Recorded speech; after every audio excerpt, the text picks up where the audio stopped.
ಒಮ್ಮೆ ಊಹಿಸಿಕೊಳ್ಳಿ, ಶತ್ರು ದೇಶದ ಅತ್ಯಾಧುನಿಕ ಸ್ಟೆಲ್ತ್ ಫೈಟರ್ ಜೆಟ್ ಒಂದು ಕತ್ತಲಲ್ಲಿ ನಮ್ಮ ಗಡಿಯೊಳಗೆ ನುಸುಳುವುದಕ್ಕಾಗಿ ಯತ್ನಿಸುತ್ತಿದೆ. ಪೈಲಟ್ ತಾನು ಸಂಪೂರ್ಣ ಸುರಕ್ಷಿತ, ತನ್ನನ್ನು ಯಾರು ನೋಡ್ತಾ ಇಲ್ಲ ಅನ್ನೋ ಅತಿಯಾದ ಆತ್ಮವಿಶ್ವಾಸದಲ್ಲಿದ್ದಾನೆ. ಆದರೆ ಆತ ಗಡಿ ದಾಟುವ ಮೊದಲೇ ನೂರಾರು ಕಿಲೋಮೀಟರ್ ದೂರದಲ್ಲಿರುವ ಭಾರತೀಯ ರೆಡಾರ್ಗಳು ಅವನ ಪ್ರತಿ ನಡೆಯನ್ನು ಟ್ರ್ಯಾಕ್ ಮಾಡ್ತಾ ಇರ್ತಾವೆ. ಹಾಗೂ ಕಣ್ಣು ಮಿಟ್ಕಿಸುವಷ್ಟರಲ್ಲಿ ಆಕಾಶದಿಂದ ಒಂದು ಕ್ಷಿಪಣಿ ಹಾರಿ ಬಂದು ಆ ಶತ್ರು ವಿಮಾನವನ್ನ ಧ್ವಂಸಗೊಳಿಸುತ್ತದೆ. ಹೌದು ಗೆಳೆಯರೆ, ಇದು ಯಾವುದೇ ಹಾಲಿವುಡ್ ಸಿನಿಮಾದ ದೃಶ್ಯವಲ್ಲ. ಇದು ಭಾರತ ನಿರ್ಮಿಸುತ್ತಿರುವ ಭವಿಷ್ಯದ ಅಭೇದ್ಯ ವಾಯು ರಕ್ಷಣಾ ಕವಚ. ಶತ್ರುವಿನ ಯಾವುದೇ ಡ್ರೋನ್, ಮಿಸೈಲ್ ಅಥವಾ ಫೈಟರ್ ಜೆಟ್ ಭಾರತದ ಗಡಿಯೊಳಗೆ ನುಸುಳುವುದಕ್ಕಾಗಿ ಸಾಧ್ಯವಿಲ್ಲದಂತಹ ಒಂದು ಬೃಹತ್ ಜಾಲ ಈಗ ಸಿದ್ಧವಾಗ್ತಾ ಇದೆ. ನಮಸ್ಕಾರ ಗೆಳೆಯರೆ, ತಮ್ಗೆಲ್ರಿಗೂ ಪ್ರಚಾ ಇನ್ಫೋ ಚಾನೆಲ್ಗೆ ಸ್ವಾಗತ. ಭಾರತ ಇವತ್ತಿಗೆ ತನ್ನ ರಕ್ಷಣಾ ಇತಿಹಾಸದಲ್ಲೇ ಅತಿ ದೊಡ್ಡ ಬದಲಾವಣೆಯತ್ತ ಹೆಜ್ಜೆ ಇಡ್ತಾ ಇದೆ. ಹಾಗೂ ಚೀನಾದ ಹೊಸ ಡ್ರೋನ್ಗಳು, ದೀರ್ಘ ಶ್ರೇಣಿಯ ಕ್ಷಿಪಣಿಗಳು ಮತ್ತು ಸ್ಟೆಲ್ತ್ ತಂತ್ರಜ್ಞಾನಕ್ಕೆ ಕೌಂಟರ್ ಕೊಡುವುದಕ್ಕಾಗಿ ಭಾರತ ತನ್ನ ಏರ್ ಡಿಫೆನ್ಸ್ ಸಿಸ್ಟಮ್ ಅಥವಾ ವಾಯು ರಕ್ಷಣಾ ತಂತ್ರಗಾರಿಕೆಯನ್ನ ಸಂಪೂರ್ಣವಾಗಿ ಬದಲಾಯಿಸ್ತಾ ಇದೆ. S-400, ಪ್ರಾಜೆಕ್ಟ್ ಕುಶ, ಆಕಾಶ್ ತೀರ್ ಮತ್ತು IACCS ನಂತಹ ಬಲಿಷ್ಠ ಸಿಸ್ಟಮ್ಗಳು ಒಗ್ಗೂಡಿ ಭಾರತದ ಆಕಾಶದಲ್ಲಿ ಒಂದು ಅದೃಶ್ಯ ಗೋಡೆಯನ್ನ ನಿರ್ಮಿಸುತ್ತಿವೆ. ಹಾಗೂ ನಮ್ಮ DRDO ಮತ್ತು ಇಸ್ರೋ ವಿಜ್ಞಾನಿಗಳ ಹಗಲಿರುಳಿನ ಶ್ರಮದಿಂದ ತಯಾರಾಗುತ್ತಿರುವ ಈ ರಕ್ಷಣಾ ವ್ಯವಸ್ಥೆಯ ಬಗ್ಗೆ ತಿಳಿದ್ರೆ ಪ್ರತಿಯೊಬ್ಬ ಭಾರತೀಯನ ಎದೆ ಹೆಮ್ಮೆಯಿಂದ ಉಬ್ಬುತ್ತದೆ. ಸೊ ಬನ್ನಿ ಗೆಳೆಯರೆ, ಇವತ್ತಿನ ವಿಡಿಯೋದಲ್ಲಿ ಭಾರತದ ಈ ಅದ್ಭುತ ಸಾಧನೆಯ ಬಗ್ಗೆ ಸಂಪೂರ್ಣವಾಗಿ ತಿಳಿದುಕೊಳ್ಳೋಣ. ಅದಕ್ಕಾಗಿ ವಿಡಿಯೋನ ಕೊನೆವರೆಗೂ ನೋಡಿ ಮತ್ತು ಕಾಮೆಂಟ್ ಬಾಕ್ಸ್ನಲ್ಲಿ ಜೈನ್ ಅಂತ ಬರೆಯೋದನ್ನ ಮರೆಯದಿರಿ. ಸೊ ಗೆಳೆಯರೆ, ಯುದ್ಧದ ನಿಯಮಗಳು ಈಗ ಬದಲಾಗಿವೆ. ರಷ್ಯಾ ಉಕ್ರೇನ್ ಯುದ್ಧ ಮತ್ತು ಮಧ್ಯಪ್ರಾಚ್ಯದ ಸಂಘರ್ಷಗಳನ್ನು ನಾವು ಗಮನಿಸಿದ್ರೆ ಒಂದು ದೊಡ್ಡ ಪಾಠವನ್ನ ಕಲಿಯಬಹುದು.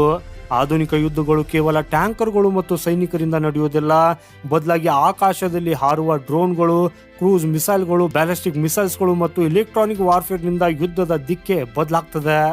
ಗೆಳೆಯರೆ, ಯಾವ ದೇಶದ ಆಕಾಶ ಸುರಕ್ಷಿತವಾಗಿರುವುದಿಲ್ಲವೋ ಆ ದೇಶ ನೆಲದ ಮೇಲೆಯೂ ಕೂಡ ಗೆಲ್ಲುವುದಕ್ಕೆ ಸಾಧ್ಯವಿಲ್ಲ. ಸೊ ಇದೇ ಕಾರಣಕ್ಕೆ ಭಾರತ ತನ್ನ ಮೊದಲ ಆದ್ಯತೆಯಾಗಿ ವಾಯು ಮತ್ತು ಕ್ಷಿಪಣಿ ರಕ್ಷಣೆಯನ್ನ ಅಂದ್ರೆ air and missile defence system ಅನ್ನ ಆಯ್ಕೆ ಮಾಡಿಕೊಂಡಿದೆ. ಈ ಚೀನಾ ತನ್ನ J-20 ಸ್ಟೆಲ್ತ್ ಫೈಟರ್ ಜೆಟ್ಗಳನ್ನು ಗಡಿಯಲ್ಲಿ ನಿಯೋಜಿಸುತ್ತಿದೆ ಮತ್ತು ಟಿಬೆಟ್ ಭಾಗದಲ್ಲಿ ತನ್ನ ಏರ್ ಬೇಸ್ಗಳನ್ನು ಬಲಪಡಿಸ್ತಾ ಇದೆ. ಡ್ರ್ಯಾಗನ್ ಐ ಕುತಂತ್ರಗಳನ್ನು ಅರಿತಿರುವ ನಮ್ಮ ರಕ್ಷಣಾ ತಜ್ಞರು ಭಾರತದ ಆಕಾಶದಲ್ಲಿ ಸಣ್ಣದೊಂದು ನೊಣವು ಶತ್ರುಗಳ ಕಡೆಯಿಂದ ಹಾರಿ ಬರದಂತೆ ತಡೆಯುವುದಕ್ಕಾಗಿ ಬೃಹತ್ ಯೋಜನೆಯನ್ನ ರೂಪಿಸಿದ್ದಾರೆ. ಹಾಗೂ ಭಾರತದ ಈ ಹೊಸ ರಕ್ಷಣಾ ಸಿಸ್ಟಮ್ ಅನ್ನು multi layered air defence system ಅಂತ ಕರೆಯಲಾಗ್ತದೆ. ಸೊ ಇದನ್ನ ಈಗ ಒಂದು ಸುಂದರವಾದ ಉದಾಹರಣೆಯ ಮೂಲಕ ತಿಳಿದುಕೊಳ್ಳೋಣ. ಗೆಳೆಯರೆ, ಒಂದು ಕೋಟೆಗೆ 3 ಸುತ್ತಿನ ಭದ್ರತೆ ಇದೆ ಅಂತ ಭಾವಿಸಿ. ಅದರಲ್ಲಿ ಮೊದಲನೇದಾಗಿ ಲಾಂಗ್ ರೇಂಜ್ ಅಂದ್ರೆ ಹೊರಗಿನ ಕಾವಲುಗಾರರು. ಈ ಶತ್ರುಗಳು ನೂರಾರು ಕಿಲೋಮೀಟರ್ ದೂರದಲ್ಲಿರುವಾಗಲೇ ಅವರನ್ನ ಹೊಡೆದುಳಿಸುವ ವ್ಯವಸ್ಥೆ. ಎರಡನೇದಾಗಿ ಮೀಡಿಯಂ ರೇಂಜ್ ಅಂದ್ರೆ ಮಧ್ಯದ ಕಾವಲುಗಾರರು. ಮೊದಲ ಹಂತವನ್ನು ತಪ್ಪಿಸಿಕೊಂಡು ಬಂದ ಶತ್ರುಗಳನ್ನು ಮಧ್ಯದಲ್ಲಿ ತಡೆಯುವ ವ್ಯವಸ್ಥೆ. ಮೂರನೇದಾಗಿ ಶಾರ್ಟ್ ರೇಂಜ್ ಅಂದ್ರೆ ಒಳಗಿನ ಕಾವಲುಗಾರರು. ಗೆಳೆಯರೆ, ಇದು ಕೋಟೆಯ ಹತ್ತಿರ ಬಂದ ಶತ್ರುಗಳನ್ನ ಕ್ಷಣಾರ್ಧದಲ್ಲಿ ನಾಶ ಮಾಡುವ ವ್ಯವಸ್ಥೆ. ಹಾಗೂ ಭಾರತವು ರಷ್ಯಾದಿಂದ ಖರೀದಿಸಿದ S-400 ಇದೇ ರೀತಿಯ ದೀರ್ಘ ಶ್ರೇಣಿಯ ಅಂದ್ರೆ ಲಾಂಗ್ ರೇಂಜ್ ರಕ್ಷಣಾ ಕವಚವಾಗಿದೆ. ಆದ್ರೆ ಭಾರತ ಕೇವಲ ವಿದೇಶಿ ಆಯುಧಗಳ ಮೇಲೆ ಅವಲಂಬಿತವಾಗಿಲ್ಲ. ನಮ್ಮದೇ ಆದ DRDO ಪ್ರಾಜೆಕ್ಟ್ ಕುಶ ಅನ್ನೋ ಸ್ವದೇಶಿ ಲಾಂಗ್ ರೇಂಜ್ ಮಿಸೈಲ್ ಸಿಸ್ಟಮ್ ಅನ್ನ ನಿರ್ಮಿಸುತ್ತಿದೆ.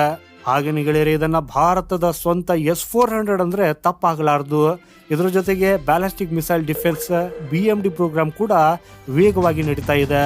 ಹಾಗೇನೆ ಇಲ್ಲಿ ಕೇವಲ ದೊಡ್ಡ ಮಿಸೈಲ್ಗಳಷ್ಟೇ ಅಲ್ಲ, ಕಡಿಮೆ ಎತ್ತರದಲ್ಲಿ ಹಾರಿ ಬರುವ ಡ್ರೋನ್ಗಳು ಮತ್ತು ಕ್ರೂಸ್ ಮಿಸೈಲ್ಗಳನ್ನು ಹೊಡೆದುಳಿಸುವುದಕ್ಕಾಗಿ ನಮ್ಮ ಹತ್ತಿರ ಆಕಾಶ್ NG ಮತ್ತು QRSAM ನಂತಹ ಅತ್ಯಾಧುನಿಕ ಮಧ್ಯಮ ಮತ್ತು ಅಲ್ಪ ಶ್ರೇಣಿಯ ಕ್ಷಿಪಣಿಗಳಿವೆ. ಅಂದ್ರೆ ಇಲ್ಲಿ ಶತ್ರು ಮೊದಲನೇ ಬಲೆಯಿಂದ ತಪ್ಪಿಸಿಕೊಂಡ್ರು ಎರಡನೇ ಅಥವಾ ಮೂರನೇ ಬಲೆಯಲ್ಲಿ ಸಿಕ್ಕಿ ಬೀಳುವುದು ಖಚಿತ. ಗೆಳೆಯರಲ್ಲಿ ಕೇವಲ ಬರೀ ಆಯುಧಗಳಿದ್ರೆ ಸಾಲದು, ಅದನ್ನು ಸರಿಯಾಗಿ ನಿಯಂತ್ರಿಸುವ ಮಿದುಳು ಬೇಕು. ಹಾಗೂ ಇಲ್ಲಿಯೇ ಬರ್ತದೆ IACCS ಅಂದ್ರೆ integrated air command and control system. ಹಾಗೂ ಇದು ಭಾರತೀಯ ವಾಯುಸೇನೆ ಅತಿ ಮುಖ್ಯವಾದ ನರ್ವಸ್ ಸಿಸ್ಟಮ್ ಇದ್ದಂತೆ.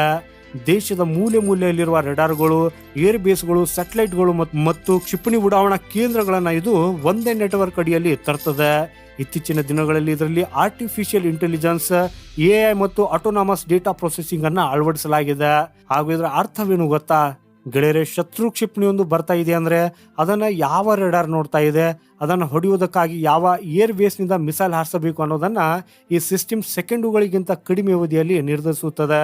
ಹಾಗೂ ಇದು ಕಮಾಂಡರ್ಗಳಿಗೆ ಕ್ಷಿಪ್ರ ನಿರ್ಧಾರ ತೆಗೆದುಕೊಳ್ಳುವುದಕ್ಕಾಗಿ ಅದ್ಭುತವಾಗಿ ಸಹಾಯ ಮಾಡ್ತದೆ. ಭವಿಷ್ಯದ ಯುದ್ಧಗಳಲ್ಲಿ ಯಾರ ಬಳಿ ಹೆಚ್ಚು ಆಯುಧಗಳಿವೆ ಅನ್ನುವುದಕ್ಕಿಂತ ಯಾರ ನೆಟ್ವರ್ಕ್ ಎಷ್ಟು ವೇಗವಾಗಿದೆ ಅನ್ನೋದರ ಮೇಲೆ ಗೆಲುವು ನಿರ್ಧಾರವಾಗ್ತದೆ. ಹಾಗೂ ಈ ವಿಚಾರದಲ್ಲಿ ಭಾರತ ಈ ಚೀನಾಕ್ಕಿಂತ ಒಂದು ಹೆಜ್ಜೆ ಮುಂದೆಯೇ ಯೋಚಿಸುತ್ತಿದೆ. ಯಾಕಂದ್ರೆ ಭಾರತದ ಈ ವಾಯು ರಕ್ಷಣಾ ವ್ಯವಸ್ಥೆ ಕೇವಲ ಯುದ್ಧಕ್ಕಾಗಿ ಮಾತ್ರವಲ್ಲ, ಇದು ಭಾರತದ ಭೌಗೋಳಿಕ ಮತ್ತು ಆರ್ಥಿಕ ಭದ್ರತೆಯ ಸಂಕೇತ.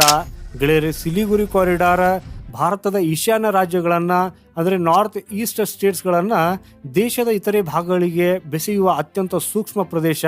ಹಾಗೂ ಯಾವುದೇ ಯುದ್ಧದ ಸಮಯದಲ್ಲಿ ಭಾಗವನ್ನು ರಕ್ಷಿಸುವುದು ಭಾರತದ ಮೊದಲ ಆದ್ಯತೆ. ಹಾಗೂ ಈ ಚೀನಾ ಟಿಬೆಟ್ನಲ್ಲಿ ತನ್ನ ಸೇನಾ ಜಮಾವಣೆ ಮಾಡ್ತಾ ಇರುವುದರಿಂದ ಈ ಪ್ರದೇಶದಲ್ಲಿ ಭಾರತದ ಕಣ್ಗಾವಲು ಮತ್ತು ಏರ್ ಡಿಫೆನ್ಸ್ ಸಿಸ್ಟಮ್ ಅನ್ನ ಹಗಲಿರುಳು ಬಲಪಡಿಸಲಾಗ್ತಾ ಇದೆ. ಹಾಗೂ ಎರಡನೇದಾಗಿ ಆತ್ಮನಿರ್ಭರ ಭಾರತ.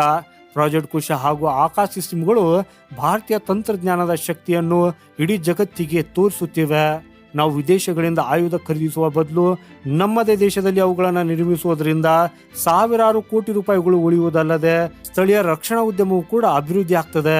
ಹಾಗೂ ಇದು ಭಾರತದ ದೀರ್ಘಕಾಲೀನ ಆರ್ಥಿಕ ಮತ್ತು ಭದ್ರತಾ ಕಾರ್ಯತಂತ್ರದ ಮಾಸ್ಟರ್ ಸ್ಟ್ರೋಕ್. ಹಾಗಾದ್ರೆ ಮುಂದಿನ ದಿನಗಳಲ್ಲಿ ಏನಾಗಬಹುದು ನೋಡಿ ಗೆಳೆಯರೆ, ರಕ್ಷಣಾ ತಜ್ಞರ ಪ್ರಕಾರ ಭಾರತದ ಈ ಬಹುಪದರದ ವಾಯು ರಕ್ಷಣಾ ವ್ಯವಸ್ಥೆ ಸಂಪೂರ್ಣವಾಗಿ ಕಾರ್ಯಗತಗೊಂಡ್ರೆ ಭಾರತದ ಪ್ರಮುಖ ನಗರಗಳು, ಅಣು ಸ್ಥಾವರಗಳು ಮತ್ತು ಮಿಲಿಟರಿ ನೆಲೆಗಳು 100% ಸುರಕ್ಷಿತವಾಗಲಿವೆ. ಭವಿಷ್ಯದಲ್ಲಿ ನಾವು ಸಂಪೂರ್ಣವಾಗಿ AI ಆಧಾರಿತ ಸ್ವಯಂಚಾಲಿತ ರಕ್ಷಣಾ ವ್ಯವಸ್ಥೆಯನ್ನು ಅಂದರೆ ಆಟೋನಮಸ್ ಡಿಫೆನ್ಸ್ ಸಿಸ್ಟಮ್ ಅನ್ನ ನೋಡಬಹುದು. ಅಂದ್ರೆ ಗೆಳೆಯರೆ, ಮಾನವನ ಮಧ್ಯ ಪ್ರವೇಶವಿಲ್ಲದೆಯೇ ಶತ್ರುವಿನ ದಾಳಿಯನ್ನು ಗುರುತಿಸಿ ನಿರ್ಧಾರ ತೆಗೆದುಕೊಂಡು ಪ್ರತಿದಾಳಿ ನಡೆಸುವ ವ್ಯವಸ್ಥೆ ಶೀಘ್ರದಲ್ಲಿ ಭಾರತದ ಬತ್ತಳಿಕೆಗೆ ಸೇರಲಿದೆ. ಹಾಗೂ ಕೇವಲ ಗಾಳಿಯಲ್ಲಿ ಅಷ್ಟೇ ಅಲ್ಲ, ಬಾಹ್ಯಾಕಾಶದ ಮೂಲಕ ಬರುವ ಬೆದರಿಕೆಗಳನ್ನು ಎದುರಿಸುವ ಸಾಮರ್ಥ್ಯವನ್ನು ಕೂಡ ಭಾರತೀಯ ವಿಜ್ಞಾನಿಗಳು ಅಭಿವೃದ್ಧಿಪಡಿಸುತ್ತಿದ್ದಾರೆ. ಹಾಗೂ ಗೆಳೆಯರೆ, ಇವು ಕೇವಲ ಭವಿಷ್ಯದ ಸಾಧ್ಯತೆಗಳಾದರೂ DRDO ಮತ್ತು ಇಸ್ರೋದ ಪ್ರಸ್ತುತ ವೇಗವನ್ನ ನೋಡಿದ್ರೆ ಇದು ಬಹಳ ಬೇಗನೆ ನನಸಾಗುವ ಎಲ್ಲ ಲಕ್ಷಣಗಳು ಕೂಡ ಇವೆ. ಸೊ ಗೆಳೆಯರೆ, ಭಾರತದ ಶಕ್ತಿ ಕೇವಲ ಒಂದೆರಡು ಕ್ಷಿಪಣಿಗಳು ಅಥವಾ ರೆಡಾರ್ಗಳಲ್ಲಿ ಅಡಗಿಲ್ಲ. ನಮ್ಮ ಅಸಲಿ ಶಕ್ತಿ ಇರುವುದು ನಮ್ಮ ಇಡೀ ಸಿಸ್ಟಮ್ನಲ್ಲಿ, ನಮ್ಮ ವಿಜ್ಞಾನಿಗಳ ಬುದ್ಧಿಮತ್ತೆಯಲ್ಲಿ ಮತ್ತು ಗಡಿಯಲ್ಲಿ ಕಾವಲು ಕಾಯುವ ನಮ್ಮ ಸೈನಿಕರ ಅಚಲ ನಿಷ್ಠೆಯಲ್ಲಿ. S-400 ನಂತಹ ಮಾರಕಾಸ್ತ್ರ, ಪ್ರಾಜೆಕ್ಟ್ ಕುಶಾದಂತಹ ಸ್ವದೇಶಿ ಆತ್ಮವಿಶ್ವಾಸ ಮತ್ತು ಯುವ ಇಂಜಿನಿಯರ್ಗಳ ಅವಿರತ ಶ್ರಮ ಇವೆಲ್ಲವೂ ಸೇರಿ ಭಾರತವನ್ನು ಜಾಗತಿಕ ಮಹಾಶಕ್ತಿಯನ್ನಾಗಿ ಮಾರ್ಪಡಿಸುತ್ತಿವೆ. ಹಾಗೂ ಇದು ಹೊಸ ಭಾರತ. ಇದು ಸವಾಲುಗಳಿಗೆ ಅಂಜುವ ಭಾರತವಲ್ಲ, ಬದಲಾಗಿ ಸವಾಲುಗಳನ್ನೇ ಅವಕಾಶಗಳನ್ನಾಗಿ ಬದಲಾಯಿಸುವ ಭಾರತ. ಈ ಶತ್ರು ದೇಶಗಳು ಭಾರತದ ಈ ಮೌನವನ್ನ ದೌರ್ಬಲ್ಯ ಅಂತ ತಿಳಿದ್ರೆ ಅದು ಅವರ ದೊಡ್ಡ ತಪ್ಪು. ಭಾರತದ ಆಕಾಶ ಇವತ್ತು ಕೇವಲ ಸುರಕ್ಷಿತವಲ್ಲ, ಅದು ಅಜೇಯ.